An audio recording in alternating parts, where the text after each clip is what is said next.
Over the years, there have been dangerous fighters who have caused chaos inside the octagon, where they have left their mark in UFC history. So here is 10 most dangerous fighters in UFC history. Number 10. For years, Chuck Liddell was the face of the UFC, where he was specifically known for his one-punch knockout power. He would use his wrestling ability to keep the fight on the feet, where he would hunt his opponents down, looking for the knockout victory. When he became the UFC light heavyweight champion at UFC 52, he went on a run, finishing all of his opponents violently, putting together 4 consecutive title defenses, where he became one of the most dominant champions at that time. Many fighters were intimidated by him, where they would freeze up in mid-fight, which gave Chuck Liddell the opportunity to look for the knockout finish a lot quicker. Even though he suffered many devastating losses near the end of his career, he will be remembered for his brute strength and his dominance in the UFC light heavyweight division. Number 9. Despite Yoel Romero starting his mixed martial arts career late, at the age of 32, this didn't stop him from making a massive impact in the UFC middleweight division with his crazy athletic ability and his freakish knockout power. He came into the UFC with a mixed martial arts record of 5-1, and with the Olympic level background in freestyle wrestling. He made his UFC debut against Clifford Starks, where he knocked him out via flying knee and punches at UFC on Fox 7. His muscular physique, combined with his wrestling and knockout ability, made it a perfect recipe to cause destruction in the middleweight division. He would go on and dominantly defeat Ronnie Marks, Derek Brunson and Brad Tavares. He was next given a step up in competition and finished Tim Kennedy at UFC 178, knocked out Lyoto Machida at UFC Fight Night 70. He then won a close split decision against Jacare Souza at UFC 194 and lastly knocked out Chris Weidman at UFC 205. He then faced Robert Whittaker for the interim UFC middleweight title at UFC 213, where he lost the fight by unanimous decision. Even at the age of 40, he still has the ability to hang with the best fighters in the world, where he will go down as one of the best middleweight fighters to ever compete in the UFC. Number 8. Conor McGregor has always been underestimated since his UFC debut, where he has always been told that he won't be able to achieve a certain goal, but has proved his doubters wrong so far. He has used his laser left hand to rise above the occasion many times and do massive things for the UFC. In his fights, he remains in a calm state, where in an instant, he is quickly able to land his lightning fast left hand to knock his opponents out. His opponents often freeze up inside the octagon, where Conor McGregor is quickly able to time his punches to rattle his opponents. This was seen when he faced Eddie Alvarez at UFC 205, where Conor McGregor briefly put his hands behind his back, mocking Eddie Alvarez. Many fighters have fell victim to his left hand, including long-reigning champion Jose Aldo, where he knocked him out in just 13 seconds of the first round at UFC 194. Conor McGregor's knockout power has given him great success to the top and will always be known for taking mixed martial arts to the next level.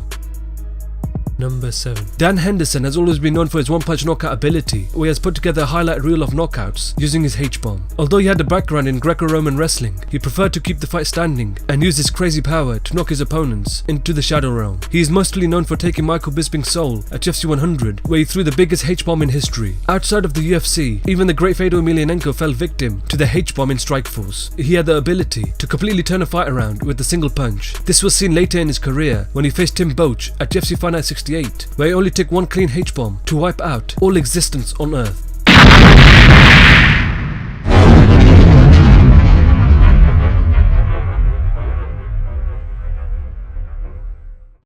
Okay, that actually didn't happen. But anyways, Dan Henderson will always be remembered for his knockout ability, where he will go down as one of the best knockout artists to compete in the UFC. Number 6. Vitor Belfort is a dangerous fighter who has been competing at the highest level since the early days. He has used his great speed and knockout power to put his opponents away. We saw Vitor Belfort at his peak when he made his comeback in the middleweight division in 2013, where he put together 3 violent knockouts to earn himself a title shot. He first knocked out Michael Bisping via a head kick in the first round at UFC on FX 7, which gave Michael Bisping a permanent eye injury. He next knocked out Luke Rockhold via a spinning heel kick at UFC on FX 8 and knocked out Dan Henderson via a head kick at UFC Fight Night 32. He would go on and face then UFC middleweight champion Chris Weidman at UFC 187, where he lost the fight by TKO in the first round. Although in recent years, he doesn't look like the same fighter he used to be, he is still one of the legends in the sport and will go down as one of the best fighters to compete in mixed martial arts. Number 5. Mark Hunt has always been known for his crazy power and his knockout ability, where he has quickly become one of the biggest names in the UFC heavyweight division. After suffering a loss to Sean McCorkle at UFC 119, he made massive changes in his overall fighting style and came back better than ever, where he put a string of knockout victories together, proving why he belonged in the UFC. The power that Mark Hunt possesses has made it difficult for his opponents to remain with him inside the octagon, where they become hesitant and make mistakes, as they all know that one clean shot for Mark Hunt will be game over. He would later face Fabricio Verdum for the interim UFC heavyweight title at UFC 180, where he used his power to knock Fabricio Verdum down many times during the fight, but was defeated by TKO in the second round. Mark Hunt's power has helped him become a big name in the UFC heavyweight division today, where he will definitely go down as one of the hardest hitting heavyweights in UFC history. Number 4. Anthony Johnson showed his true form when he made a comeback as a light heavyweight and absolutely caused chaos in the 205-pound division. In his return fight, he completely demolished Phil Davis at UFC 172 and next violently knocked out Antonio Rogério Nogueira at UFC on Fox 12 and brutally beat down Alexander Gustafsson to earn his title shot at UFC 187, where he would lose to Daniel Cormier by a rear naked choke in the 3rd round. His second coming was even more terrifying, where he brutally knocked out Jimmy Manuwa at UFC 191 and next mauled Ryan Bader at UFC on Fox 18 and next knocked out Glover Teixeira in just 13 seconds at UFC 202 to earn his second title shot at UFC 210, where he lost to Daniel Cormier again by a rear naked choke in the 2nd round. Even though he never won UFC gold, he will be remembered for his violent knockouts and will go down as one of the most scariest light heavyweights in UFC history.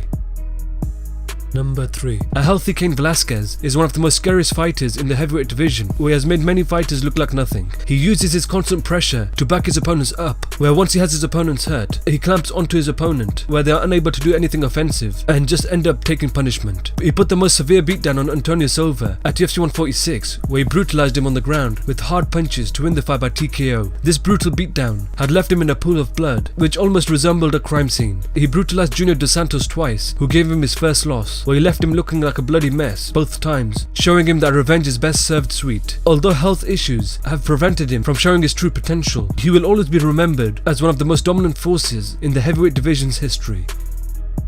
Number 2. Anderson Silva was once the most feared fighter in the middleweight division, who was just dismantling top fighters easily, where he went on to become one of the biggest stars in UFC history. When he won the UFC middleweight title at UFC 64, he went on to defeat the best middleweights at that time impressively, where he racked up 10 consecutive title defenses, where he just looked like an unstoppable force in the UFC. His victories included a crazy front kick knockout of Vitor Belfort at UFC 126 and a late submission victory against Chael Sonnen at UFC 117. Whilst his reign as the champion, he even took fights at light heavyweight, where he was just destroying fighters with ease. He most famously knocked out former UFC light heavyweight champion Forrest Griffin at UFC 101. Although he has slowed down in recent years due to his age, he still feels like he is able to compete at the highest level. Anderson Silva is one of the most recognizable names in MMA, where he has played a huge part in the growth of the sport. Number 1. Jon Jones is the most dominant fighter in the UFC, where he has dominantly defeated the best fighters that have been offered to him, one by one, where many consider him to be the best pound-for-pound fighter ever. Whilst as the champion, he was able to put together 8 consecutive title defenses, defeating all of the top names in the division with ease, where he hasn't shown any weaknesses to his overall game. He quite easily defeated Chael Sonnen, who gave Anderson Silva trouble by TKO in the 1st round, and is the only person to dominantly defeat Daniel Cormier twice. He's always well prepared to face any opponent, and always proves that he's just levels beyond his competition. He may not have one-punch knockout power, but has proved that a great preparation and development in his overall game will lead him to the victory. Jon Jones has massive potential beyond imagination, where I believe he will go down as one of the greatest fighters to ever compete in mixed martial arts.